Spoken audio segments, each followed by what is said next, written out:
Back again with another Pantry essential recipe to add to your arsenal. And I hate to sound like a broken record, but this uses simple ingredients to achieve something truly delicious. If you don't believe me, just watch.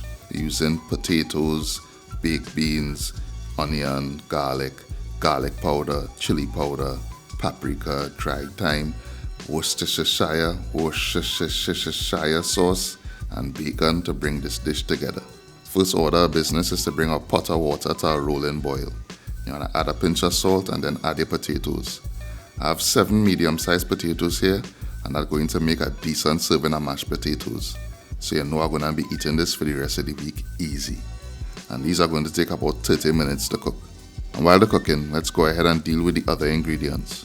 And seeing that we have 30 minutes on the clock, no need to rush the cooking process. So we're going to render some of the fat from the bacon rather than adding extra oil to the dish. Then we're going to saute the onions slowly to break down the natural sugars in them. We're going for a balance of sweet, savory and spicy flavors with the baked beans. Add your chopped bacon to a pan and saute on low heat for 5 to 7 minutes. Keep an eye on them and occasionally move them around in the pan so that the pieces render evenly. After about 5 minutes or so, add your chopped onions and continue to saute on low heat. You want to apply the same technique to the onions. Move them around occasionally. After about 10 minutes of sauteing, you'll be developing some fond on the bottom of the pan. And fond is that caramelization that's happening with the bacon and the onion that's sticking to the bottom of the pan. Don't worry about this. This is part of the flavor building process.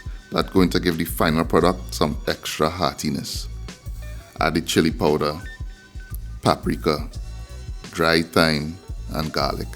You want to saute that for 3 minutes. Now you want to add the baked beans and using the liquid to deglaze the pan. Use a wooden spoon and gently scrape the fond from the bottom of the pan, incorporating it into the mixture. And if things looking a bit too sticky, don't be afraid to add a 1/4 cup of water or so in there to help it along. You want to add a few dashes of Worcestershire sauce. Cover and allow it to simmer on low heat for 5 minutes.